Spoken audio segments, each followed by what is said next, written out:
Sept faits choquants sur les Noirs dans la Bible qu'on ne vous dira jamais, on vous ment depuis des siècles.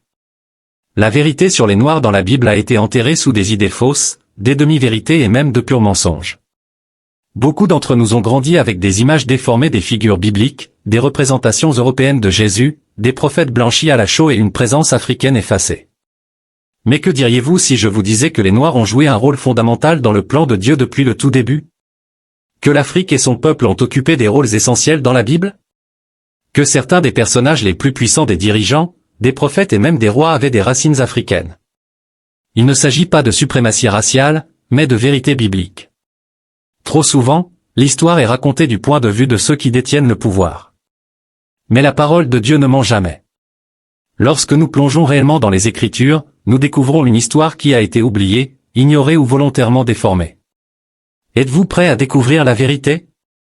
Décomposons ensemble 7 faits puissants sur les Noirs dans la Bible, des faits qui remettront en question tout ce que vous pensiez savoir et, surtout, qui vous montreront que le plan de Dieu vous a toujours inclus. Mais avant de commencer, laissez-moi préciser une chose, ce message ne vise pas à diviser, mais à révéler la vérité. Le corps de Christ est composé de toutes les nations, tribus et langues, et connaître notre histoire ne nous divise pas, cela nous unit. Alors prenez votre Bible, ouvrez votre cœur et plongeons ensemble dans la vérité biblique.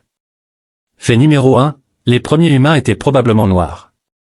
Si vous avez déjà vu une illustration d'Adam et Ève dans une Bible pour enfants ou une peinture dans une vieille église, vous avez sans doute remarqué qu'ils sont souvent représentés avec une peau claire.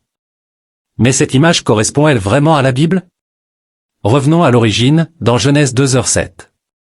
Alors l'Éternel Dieu forma l'homme de la poussière de la terre, il souffla dans ses narines un souffle de vie et l'homme devint un être vivant.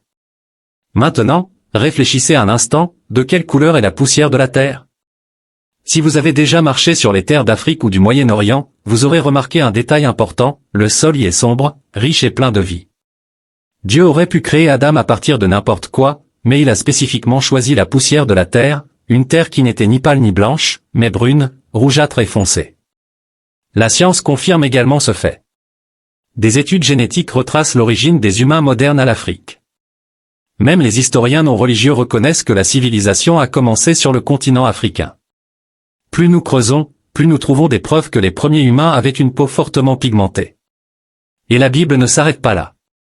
L'un des premiers territoires mentionnés dans Genèse 2 est Couche, qui est le nom biblique de l'Éthiopie. Les fleuves qui coulent depuis Éden sont connectés à des terres qui, aujourd'hui, font partie de l'Afrique et du Moyen-Orient. Pourquoi est-ce important?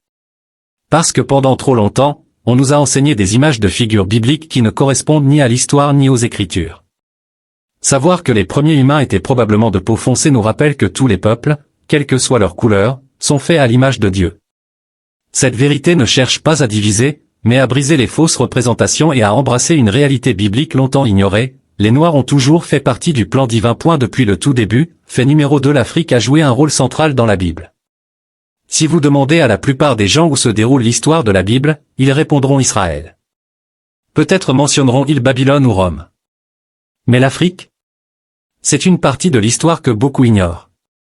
Pourtant, la Bible est remplie de références à l'Afrique.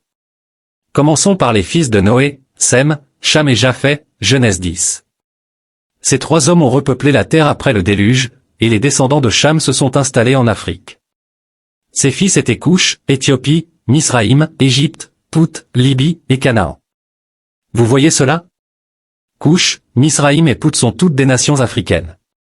Lorsque nous examinons les grands événements de la Bible, l'Afrique est toujours présente. Abraham a passé du temps en Égypte. Joseph, un Hébreu, est devenu gouverneur en Égypte et a sauvé sa famille de la famine. Moïse a été élevé dans le palais de Pharaon. Les Israélites ont été délivrés de l'esclavage en Égypte. Même la famille de Jésus s'est réfugiée en Égypte pour fuir Hérode. L'Afrique n'était pas un simple arrière-plan dans l'histoire biblique, c'était un lieu clé où Dieu a agi de manière puissante. Mais au fil du temps, cette vérité a été occultée. Beaucoup ont commencé à associer l'histoire biblique uniquement à l'Europe ou au Moyen-Orient, oubliant complètement que l'Afrique était un fondement de nombreux récits bibliques. Pourquoi est-ce important? Parce que comprendre la présence de l'Afrique dans la Bible détruit l'idée fausse selon laquelle le christianisme serait une religion d'hommes blancs. Ce n'est pas le cas. L'Évangile était en Afrique bien avant d'atteindre l'Europe. Les Africains faisaient partie de l'histoire biblique dès le commencement, et Dieu a toujours été à l'œuvre sur le continent. L'histoire peut essayer de l'effacer, mais l'Écriture dit la vérité, l'Afrique a toujours fait partie du plan de Dieu. Fait numéro 3. De nombreuses figures importantes de la Bible étaient noires. Si vous demandez à une personne moyenne de décrire les personnages bibliques, la plupart imagineront des individus à la peau claire, vêtus de longues robes. Mais cette image ne correspond pas à la réalité des Écritures. Certaines des figures les plus puissantes de la Bible étaient noires ou avaient une ascendance africaine. Examinons en quelques-unes. Nimrod, le vaillant chasseur devant l'Éternel, Genèse 10, 8-12. L'un des premiers grands dirigeants de l'histoire, Nimrod, a fondé certaines des premières civilisations, notamment Babylone et Ninive. Ce que la plupart des gens ne réalisent pas, c'est que Nimrod était le petit-fils de Cham, dont les descendants se sont installés en Afrique. Cela signifie que Nimrod était d'ascendance africaine. L'épouse éthiopienne de Moïse, Nombre 12h1. L'un des exemples les plus clairs de diversité raciale dans la Bible se trouve ici, lorsque la propre famille de Moïse le critique pour avoir épousé une femme éthiopienne. En réponse, Dieu réprimande Myriam et Aaron, frappant Myriam de la lèpre comme punition, Nombre 12h10. C'est un moment puissant, Dieu lui-même s'est opposé à la discrimination. La reine de Saba, 1 Roi 10h1. L'une des femmes noires les plus célèbres de la Bible, la reine de Saba, a voyagé pour rencontrer le roi Salomon. Elle venait d'un royaume africain riche, probablement l'Éthiopie ou le Yémen, et était reconnue pour son intelligence et sa sagesse. Simon de Cyrène, Marc 15h21. L'homme qui a aidé à porter la croix de Jésus. Cyrène était en Afrique du Nord, dans l'actuelle Libye, ce qui signifie que Simon était un homme noir. Le jour le plus important de l'histoire, alors que Jésus portait les péchés du monde, un homme noir a eu l'honneur de l'aider à porter la croix. L'eunuque éthiopien, Acte 8, 26-40. Un haut fonctionnaire éthiopien lisant le livre d'Ésaïe a été conduit à Christ par Philippe l'évangéliste. Il a cru en Jésus, a été baptisé et est retourné en Afrique comme l'un des premiers convertis chrétiens enregistrés. Cela signifie que le christianisme est arrivé en Afrique avant même d'atteindre l'Europe. Pourquoi est-ce important? Parce que ces figures ne sont pas des personnages secondaires. Ce sont des dirigeants, des souverains et des personnes ayant une profonde signification spirituelle. Leur présence dans la Bible nous rappelle que les Noirs ont toujours fait partie de l'histoire de Dieu, bien avant l'esclavage, la colonisation ou les divisions raciales modernes. Dieu a clairement montré que juger quelqu'un uniquement sur la base de sa race ou de son ethnie est totalement contraire à sa volonté. Depuis le tout début, fait numéro 2, l'Afrique a joué un rôle central dans la Bible. Si vous demandez à la plupart des gens où se déroule la Bible, ils répondront Israël, peut-être mentionneront-ils Babylone ou Rome. Mais l'Afrique? C'est une partie de l'histoire que beaucoup de personnes ignorent, et pourtant, la Bible est remplie de références à l'Afrique. Commençons par les fils de Noé, Sem, Cham et Japheth, Genèse 10. Ces trois hommes ont repeuplé la terre après le déluge, et les descendants de Cham se sont installés en Afrique. Ses fils étaient Coush, Éthiopie. Mitzraïm, Égypte. Pus, Libye. Canaan. Voyez-vous cela? Coush, Mitzraïm et Pus sont tous des nations africaines. Et lorsque nous regardons les grands événements de la Bible, l'Afrique est toujours présente. Abraham a passé du temps en Égypte. Joseph, un Hébreu, est devenu gouverneur en Égypte et a sauvé sa famille de la famine. Moïse a été élevé dans le palais de Pharaon. Les Israélites ont été libérés de l'esclavage en Égypte. Même la famille de Jésus s'est réfugiée en Égypte pour échapper à Hérode. L'Afrique n'était pas une simple note de bas de page dans la Bible. C'était un lieu clé où Dieu a agi de manière puissante. Mais quelque part en cours de route, cette vérité a été enterrée. Beaucoup ont commencé à associer l'histoire biblique uniquement à l'Europe ou au Moyen-Orient, oubliant complètement que l'Afrique était un fondement pour de nombreuses histoires bibliques. Pourquoi cela est-il important? Parce que comprendre la présence de l'Afrique dans la Bible détruit l'idée fausse que le christianisme est une religion d'hommes blancs. Ce n'est pas le cas. L'Évangile était en Afrique bien avant d'atteindre l'Europe. Les Africains faisaient partie de l'histoire biblique dès le début, et Dieu a toujours œuvré sur le continent. L'histoire peut essayer de l'effacer, mais les Écritures disent la vérité, l'Afrique a toujours fait partie du plan de Dieu. Fait numéro 3, de nombreuses figures bibliques importantes étaient noires. Si vous demandez à la personne moyenne de décrire les personnages de la Bible, la plupart imagineront des individus à la peau claire en robe longue. Mais cette image ne correspond pas à la réalité des Écritures.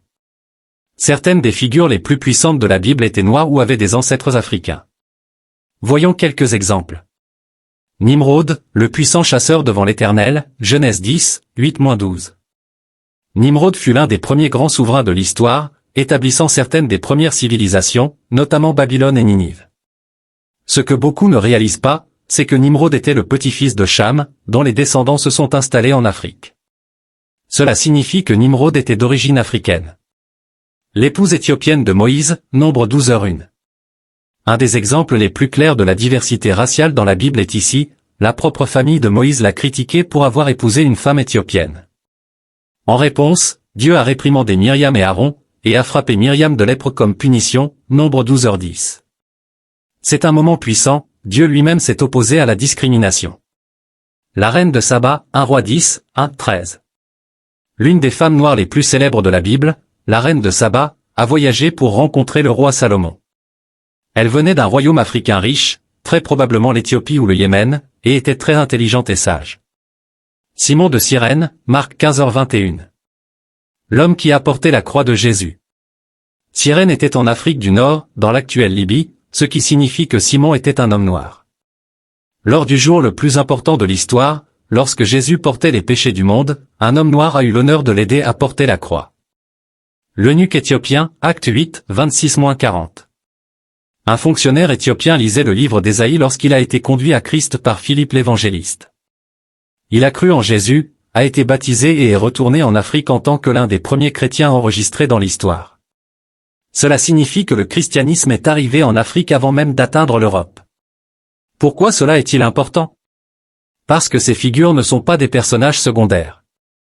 Ce sont des dirigeants, des souverains et des personnes d'une grande importance spirituelle. Leur présence dans la Bible nous rappelle que les Noirs ont toujours fait partie de l'histoire de Dieu, bien avant l'esclavage, la colonisation ou les divisions raciales modernes. Fait numéro 4, la malédiction de Cham est une mauvaise interprétation. L'un des plus grands mensonges jamais répandus est l'idée que les Noirs ont été maudits dans la Bible. Cette croyance a été utilisée pour justifier l'esclavage et l'oppression, mais elle repose sur une lecture totalement erronée des Écritures. Examinons ce que la Bible dit réellement, Genèse 9, 18-27. Après le déluge, Noé planta une vigne, s'enivra et s'endormit nu dans sa tente. Son fils Cham le vit et le raconta à ses frères. Sem et Japheth respectueusement couvrirent leur père sans regarder. À son réveil, Noé fut en colère et déclara: Maudit soit Canaan. Il sera l'esclave des esclaves de ses frères. Genèse 9h25. Voyez-vous cela? Noé n'a pas maudit Cham. Il a maudit Canaan, l'un des fils de Cham. Maintenant, analysons cela. Les descendants de Canaan ne se sont pas installés en Afrique, mais au Moyen-Orient, dans les régions de l'actuel Israël, Liban et Syrie. La malédiction concernait Canaan et non tous les descendants de Cham. Cette prophétie s'est réalisée lorsque les Israélites ont conquis Canaan, et non lors de la traite négrière transatlantique. Comment ce mensonge a-t-il été utilisé contre les Noirs? Pendant des siècles, les marchands d'esclaves et certains théologiens racistes ont déformé cette histoire pour prétendre que tous les Noirs étaient maudits et destinés à être esclaves. C'était un mensonge total. La Bible condamne clairement l'oppression. Exode 21h16, celui qui enlève un homme et le vent sera mis à mort. Acte 17h26, d'un seul homme, il a fait toutes les nations pour qu'elles habitent sur toute la terre. Pourquoi cela est-il important? Parce qu'en nous libérant des fausses doctrines, nous récupérons la vérité, les Noirs ne sont pas maudits. Nous sommes choisis, appelés et créés à l'image de Dieu, comme tout le monde. L'une des femmes les plus remarquables de la Bible est la reine de Saba, qui a voyagé pour rencontrer le roi Salomon, 1 Roi 10, 1-13. Elle venait d'un royaume africain riche, très probablement l'Éthiopie ou le Yémen, et elle était très intelligente et sage. Lorsqu'elle rencontra Salomon, elle lui posa des questions difficiles et repartit profondément impressionnée par sa sagesse. Cependant, voici quelque chose que beaucoup de gens ignorent, selon la tradition éthiopienne, elle et Salomon auraient eu un fils, Ménélik Ier, qui devint le premier empereur d'Éthiopie. Cela signifie que la lignée royale d'Éthiopie est directement liée à la maison de David. Simon de Cyrène, l'homme qui porta la croix de Jésus. Alors que Jésus se rendait au lieu de sa crucifixion, des soldats romains forcèrent un homme nommé Simon de Cyrène à porter sa croix, Marc 15h21. Cyrène se situait en Afrique du Nord, dans l'actuelle Libye, ce qui signifie que Simon était un homme noir. Réfléchissez le jour le plus significatif de l'histoire, lorsque Jésus portait les péchés du monde, un homme noir eut l'honneur de l'aider à porter la croix. L'eunuque éthiopien, Acte 8, 26-40. Un haut fonctionnaire éthiopien voyageait dans son char en lisant le livre d'Ésaïe, lorsque Philippe l'évangéliste, conduit par le Saint-Esprit, lui expliqua l'Évangile. L'Éthiopien crut en Jésus, fut baptisé sur le champ et retourna en Afrique en tant que l'un des premiers convertis chrétiens enregistrés. Cela signifie que le christianisme a atteint l'Afrique avant même d'atteindre l'Europe. Pourquoi cela est-il important? Parce que ces figures n'étaient pas insignifiantes. Elles étaient des dirigeants, des souverains et des individus d'une grande importance spirituelle. Leur présence dans la Bible rappelle que les Noirs ont toujours fait partie de l'histoire de Dieu, bien avant l'esclavage, la colonisation ou les divisions raciales modernes. Fait 4. La malédiction de Cham est une mauvaise interprétation. L'un des plus grands mensonges jamais répandus est l'idée que les Noirs ont été maudits dans la Bible. Cette croyance a été utilisée pour justifier l'esclavage et l'oppression, mais elle repose sur une lecture totalement erronée des Écritures. Voyons ce qui s'est réellement passé. Ce que la Bible dit réellement. Dans Genèse 9, 18-27, après le déluge, Noé planta une vigne, s'enivra et s'endormit nu dans sa tente. Son fils Cham le vit et alla le raconter à ses frères, tandis que Sem et Japheth le couvrirent avec respect. Lorsque Noé se réveilla, il fut en colère. Mais voici le point crucial. Maudit soit Canaan. Il sera l'esclave des esclaves de ses frères. Genèse 9h25. Avez-vous remarqué? Noé n'a pas maudit Cham, il a maudit Canaan, l'un des fils de Cham. L'erreur fatale. Les descendants de Canaan ne se sont pas installés en Afrique, mais au Moyen-Orient, dans l'actuel Israël, Liban et Syrie. La malédiction concernait uniquement Canaan, pas tous les descendants de Cham. Cette prophétie s'est réalisée lorsque les Israélites ont conquis le pays de Canaan, et non pas lors de la traite transatlantique des esclaves. Comment ce mensonge a été utilisé contre les Noirs? Les marchands d'esclaves et certains théologiens racistes ont déformé cette histoire pour prétendre que tous les Noirs étaient maudits et destinés à l'esclavage. C'était un mensonge total. La Bible condamne explicitement l'oppression. Exode 21h16, celui qui enlève un homme pour en faire son esclave ou pour le vendre sera puni de mort. L'idée que les Noirs étaient destinés à être des serviteurs est une manipulation humaine des Écritures, utilisée pour obtenir du pouvoir et du contrôle. Fait 5, la Bible a prophétisé les souffrances du peuple noir. L'un des aspects les plus puissants de la Bible est qu'elle n'enregistre pas seulement l'histoire, mais elle prophétise aussi l'avenir. Deutéronome 28, une prophétie de souffrance. Dans Deutéronome 28, Dieu expose deux chemins aux Israélites, les bénédictions pour l'obéissance et les malédictions pour la désobéissance. L'un des passages les plus frappants est Deutéronome 28, 68. L'Éternel te ramènera en Égypte sur des bateaux, par le chemin dont je t'avais dit, tu ne le reverras plus jamais. Là, vous vous vendrez à vos ennemis comme esclaves et servantes, mais il n'y aura personne pour vous acheter. Être transporté sur des bateaux et vendu comme esclave rappelle étrangement la traite négrière transatlantique. Certains érudits débattent de savoir si ce passage fait directement référence à l'esclavage des Noirs, mais une chose est certaine, les luttes décrites dans ce chapitre ressemblent fortement à ce que les Noirs ont enduré au fil de l'histoire. Fait 6, le plan de Dieu pour toutes les nations inclut les Noirs. L'un des plus grands mensonges jamais racontés est que le christianisme est une religion d'hommes blancs. Rien n'est plus faux. Les Noirs ont fait partie du plan de Dieu depuis le tout début et la Bible affirme clairement que son royaume est pour tous les peuples. Le rôle des Noirs dans l'Église primitive. Beaucoup ignorent que certaines des premières églises chrétiennes se trouvaient en Afrique. Dans Acte 13h1, on parle d'un homme nommé Siméon, appelé Niger, ce qui signifie noir. Il était l'un des prophètes et enseignants de l'Église primitive. L'Église d'Alexandrie, en Égypte, fut l'un des centres chrétiens les plus influents au monde. Augustin d'Hippone, l'un des plus grands penseurs chrétiens, était un Africain dont les écrits ont façonné la théologie chrétienne pendant des siècles. L'idée que le christianisme a été introduit aux Noirs par la colonisation est totalement fausse. L'Afrique a été l'un des premiers continents à recevoir l'Évangile. La diversité du ciel. L'un des passages les plus beaux de la Bible est Apocalypse 7h9. Après cela, je regardai, et voici, il y avait une grande foule que personne ne pouvait compter, de toute nation, de toute tribu, de tout peuple et de toute langue, debout devant le trône et devant l'agneau. Pourquoi cela est-il important? Parce que cela confirme que les Noirs ne sont pas une pensée secondaire dans le royaume de Dieu. Nous avons toujours fait partie de son plan divin. Fait 7. Les Noirs ont un héritage et un but divin. Si vous devez retenir une seule chose, que ce soit celle-ci. Vous n'êtes pas une erreur. Vous n'êtes pas oublié. Vous faites partie du plan divin de Dieu. L'histoire des Noirs ne se limite pas à l'oppression. Depuis le début, Dieu a eu un dessein divin pour les Noirs, et ce dessein est toujours en cours aujourd'hui. Les Noirs ont toujours joué un rôle central dans l'histoire chrétienne et continueront à le faire. Vendus en esclavage, les Noirs ont affronté des siècles de servitude forcée. L'absence d'acheteurs pourrait signifier que même après l'esclavage, l'oppression et la discrimination ont perduré. De nombreux chercheurs débattent pour savoir si ce passage fait directement référence à la traite transatlantique des esclaves. Cependant, une chose est certaine, les luttes décrites dans ce chapitre ressemblent de manière frappante à ce que les Noirs ont enduré tout au long de l'histoire. Avertissement biblique sur l'oppression. Dieu avertit à plusieurs reprises son peuple contre l'oppression et la maltraitance. Psaume 103, 6, l'Éternel fait justice et défend la cause de tous les opprimés. Proverbe 22h16, celui qui opprime le pauvre pour augmenter son bien ne fait qu'aller à sa perte. Ésaïe 1h17, apprenez à faire le bien, recherchez la justice, protégez l'opprimé. Peu importe l'injustice que les Noirs ont affrontée à travers l'histoire, la Bible est claire, Dieu n'est pas aveugle à la souffrance. Il voit, il entend et il rendra justice en son temps parfait. De la souffrance à la rédemption.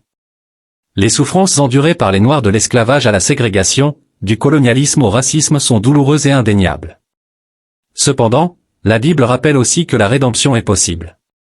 La souffrance n'est pas le dernier chapitre de l'histoire. Dans l'Exode, Dieu a libéré les Israélites d'Égypte. Dans le livre des Juges, il a sans cesse sauvé son peuple de l'oppression. Dans le Nouveau Testament, Jésus est venu pour libérer les captifs. Dieu est un Dieu de justice, et aucune oppression ne dure éternellement. Les souffrances du peuple noir ont été vues par Dieu, et son plan a toujours été un plan de délivrance, de restauration et de guérison.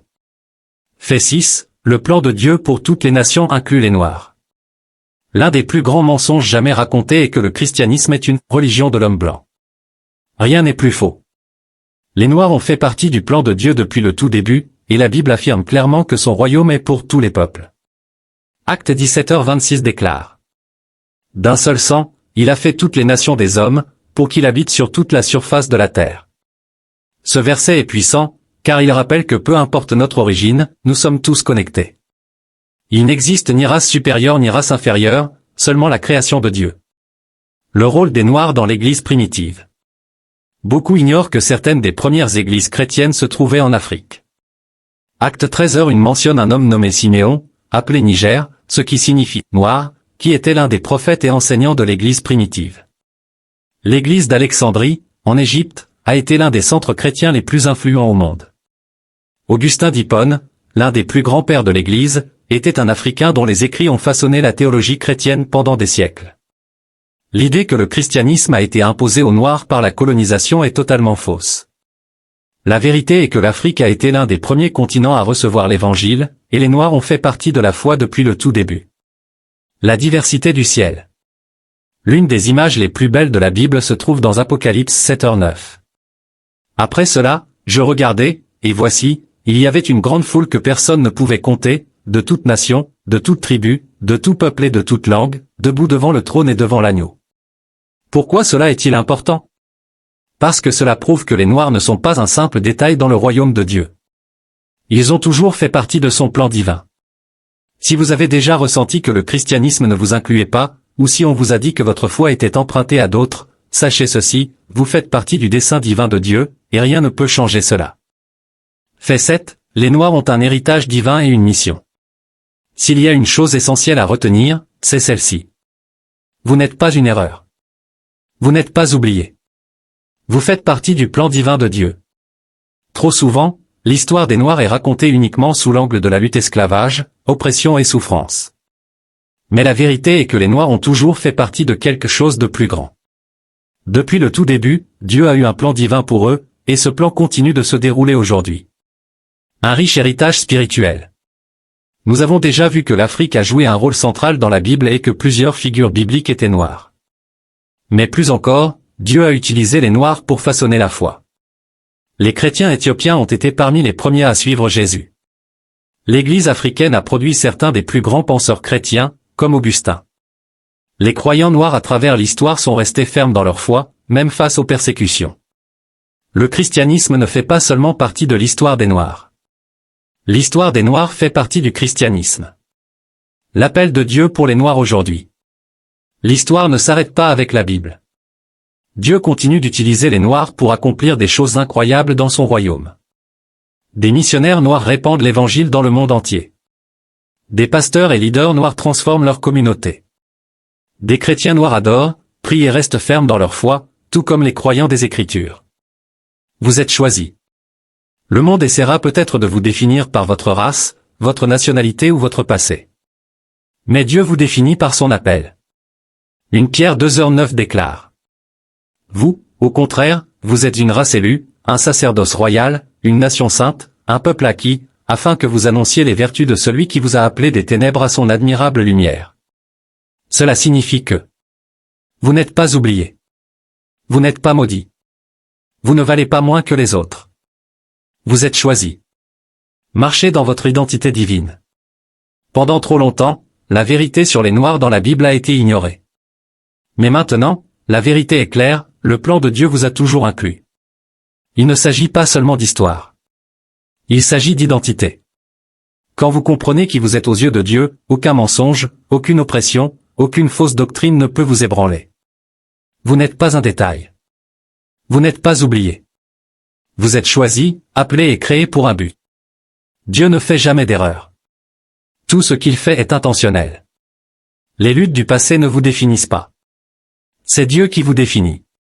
Il a placé en vous une grandeur, et il est toujours en train d'écrire votre histoire. Alors maintenant, la question est: étoile rutilante, que ferez-vous de cette vérité? Étoile rutilante. Allez-vous laisser le monde vous dire qui vous êtes? Ou allez-vous marcher fermement dans ce que Dieu dit de vous? Il est temps de vivre avec audace, proclamer la vérité et marcher dans votre destinée divine. Car le plan de Dieu pour vous est plus grand que tout ce que le monde pourrait imaginer. Personne à la peau mi-foncée levant les mains pour faire la fête étincelle.